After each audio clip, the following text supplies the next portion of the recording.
आपका नाम क्या है? प्रगति। प्रगति। सृष्टि और प्रगति दोनों हमसे जुड़ा हुआ है, हमारी पार्टी से। प्रगति हमारा आधार है और हम सृष्टि की रक्षा के लिए आगे बढ़ रहे हैं। इसलिए ये नाम मिल गया, संजोग है। लेकिन आप जान लीजिए, मोदी जी को आज पूरी सृष्टि देख रही है कि अगर कोई कार्बन से भी बचा सकता है, कोई दुनिया को आतंकवाद से बचा सकता है, कोई युद्ध रुकवा सकता है, तो वो हमारे देश का प्रधानमंत्री नरेंद्र मोदी है, वो भारत है। तो इसलिए मैं आपको बताऊं कि 2100 रुपया हमने हरियाणा में कहा दिया, और हमारे मैनिफेस्टो का इंतजार करिए।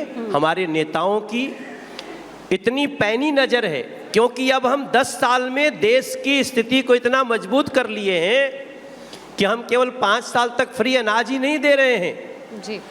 आप ये छोटा मत समझिए सर कि देश के प्रत्येक हाउस होल्ड का 300 यूनिट बिजली फ्री करने का संकल्प नरेंद्र मोदी जी ने लिया है, और दिल्ली उसमें शामिल है। मनोज जी, आपने बहुत बड़ी बातें दिल्ली को लेकर कही हैं, लेकिन ये सवाल मेरा है कि ये कमाल दिल्ली विधानसभा चुनाव में बीजेपी कब करेगी? क्योंकि हमने देखा कि 2 बार हैट्रिक लगाने से आम आदमी पार्टी को बीजेपी रोकेगी कैसे? आज मुख्यमंत्री आई थी, आतिशी जी यहाँ थी, और उन्होंने कहा 400 पार का नारा बीजेपी ने इसलिए दिया क्योंकि ये संविधान बदलना चाहते थे। तो किस बात की ईमानदार पार्टी है?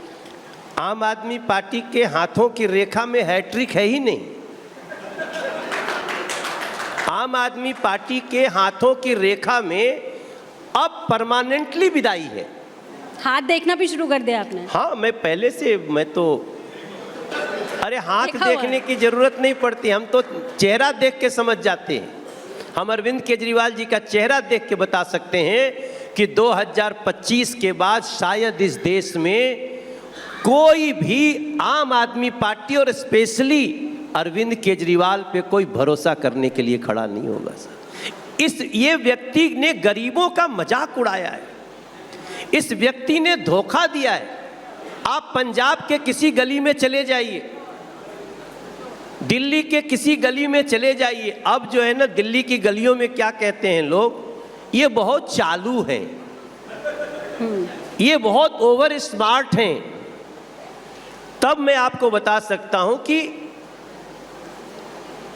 ये लोग गए, ये लोग नहीं बच सकते हैं। ये लोग नाटक जानते हैं, ये सोचते हैं कि हम ड्रामा करके हम कुर्सी पे बैठ सकते हैं। वो 10 साल लगा दिल्ली को समझने में, लेकिन दिल्ली अब इनका नस नस सूता सूता समझ चुकी है। सूता सूता भोजपुरी में कहते हैं। तो ये इंच इंच समझ लीजिए, दिल्ली की जनता जान गई है। और आज देखो, आज दिल्ली के पूरी स्थिति को, आज आप जमुना जी की स्थिति देखो, आप सबके मोबाइल पे आता है वो। मैं हर जगह हर बार यमुना जी की स्थिति दिखाता हूं। इस बार हमने कहा हम नहीं दिखाते हैं, चलो तो मीडिया के लोगों ने दिखा दिया। अब मनोज तिवारी अगर पूरी दिल्ली से पूछे कि मेरी दिल्ली को किसकी नजर लग गई है, दिल्ली की हवा क्यों जहर हो गई है, किसने ये विष छोड़ा है, झागों की ये नदी है, अमोनिया फास्फोरस से नदी क्यों भरी पड़ी है, मेरी दिल्ली को किसकी नजर लग गई है। ये सिर्फ मनोज तिवारी का सवाल नहीं है सर, ये दिल्ली के प्रति हमें जीने का अधिकार है सर। आपने क्या कहा क्या नहीं किया, कम से कम सांसें तो दे देते हमें।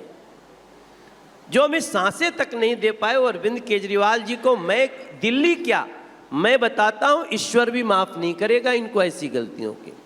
अच्छा सर, मैं ये जानना चाहूँगी, क्योंकि आप देखिए आपका फिल्म जगत से गहरा नाता रहा। आप बहुत अच्छे सिंगर हैं, ये अभी हमने सुन ही लिया। साथ ही राजनीति में आपकी कितनी पकड़ है हम जानते हैं। लेकिन अभी बिहार को लेकर एक खबर सामने आई थी, इसे आप कैसे देखते हैं और कितनी सच्चाई बताइएगा। आप फिल्म जगत से नाता रखते हैं, आप समझते हैं जो छोटे कलाकार होते हैं जब वो ऊपर उठने की कोशिश करते हैं तो क्या चुनौतियाँ आती हैं, और अपनी फिल्म को बड़े पर्दे पर लाना उतना आसान नहीं होता। कहा जा रहा है कि करीब 2 करोड़ से शुरुआत होगी, सब्सिडी दी जाएगी, लेकिन क्या ये इतना आसान होगा, कितना चैलेंजिंग, और कैसे देखते हैं आप इस निर्णय को? Thank you very much. आप रिपब्लिक भारत बहुत तेज चैनल है। पटना में हम लोगों ने आज एक बहुत बड़ी योजना शुरू की। अब कोई भी फिल्म बनाने वाला व्यक्ति अगर बिहार में फिल्म बनाएगा और उस फिल्म की शूटिंग वहाँ 50% से ज़्यादा होगी तो उसको 4 करोड़ रुपया तक सब्सिडी मिलेगी, आज ये ऐलान किया गया है। और अगर आपकी फिल्म, वैसे तो बिहार को लोग बदनाम ही करते रहते हैं, बिहार बदनाम है सर, बिहार उतना बदहाल नहीं है जितना दिखाया जाता है। अगर किसी ने फिल्म में बिहार को सही मायने में, बिहार राजगीर का बिहार है, बिहार सीता जी का बिहार है, बिहार मगध साम्राज्य का बिहार है, बिहार में कई धर्मों के जो प्रवर्तक हैं वो पैदा हुए हैं, अगर ऐसी कोई दिखाता है तो हम उसको 50 लाख रुपया एक्स्ट्रा सब्सिडी देंगे। और इसके लिए हम नरेंद्र मोदी जी का और बिहार के मुख्यमंत्री नीतीश कुमार जी सहित जो कला संस्कृति मंत्री हैं विजय सिन्हा जी के लिए मैं धन्यवाद देता हूं। मैं भी उस समिति का एक पार्ट हूं और ये अब बिहार में शुरू हो गया है और हम पूरे दुनिया को आमंत्रित कर रहे हैं। और इसका सबसे बड़ा फायदा ये होगा, सिर्फ कलाकार, script writer, director, producer, cinema hall मालिक नहीं, बिहार के लोगों के रोजगार का भी और बिहार के टूरिज्म का भी जो फायदा होगा। अब आप सोचो, बिहार ये कार्य कर रहा है, दिल्ली में इतने ऐतिहासिक धरोहर है, क्या कभी दिल्ली ने इस तरह का कोई काम किया कि दिल्ली में भी आओगे? दिल्ली छोड़ के लोग गुड़गांव भाग रहे हैं, दिल्ली छोड़ के लोग नोएडा भाग रहे हैं, और दिल्ली में जो 10 साल से बैठा है वो दिल्ली को रसातल में ले जाने की पूरी तैयारी कर रहा है। तो मैं मानता हूं बिहार का समाचार बिल्कुल सही है, आपने जो सुना, और आगे आने वाली दिल्ली को भी हम कैसे सजाएंगे। देखो सृष्टि प्रगति, अगर 5 साल के लिए जब मोदी जी के प्रधानमंत्री रहते दिल्ली में बीजेपी की सरकार होगी जी, कोई भाजपा का एक कार्यकर्ता यहाँ का मुख्यमंत्री होगा, हम 5 साल में दिल्ली को दुनिया की सबसे सुंदर राजधानी में से टॉप 10 में बना देंगे। दिल्ली को दिल्ली बनाएंगे, ये हमारा फैसला है। आप जानते हो दिल्ली में जो लोग जमीन जिनकी थी, अगर पिताजी के नाम से है, उनके पिताजी नहीं रहे तो बेटे के नाम से ट्रांसफर ही नहीं होती थी, म्यूटेशन नहीं होता था। अभी हम सांसदों के कारण मोदी जी तक गए, उन्होंने कहा ये कैसे रोका, 20 साल से रोका हुआ, कांग्रेस ने रोका, आम आदमी पार्टी ने रोका, अब जाकर के हमने ओवर रूल करके उसको शुरू करवाया, म्यूटेशन शुरू हो गया। अगर कोई सुन रहा हो तो जाकर के अपना म्यूटेशन बनाए, लोन ले, काम करे। यहाँ डीडीए एनओसी का बहाना लेके घरों में मीटर नहीं लगने देते थे जी।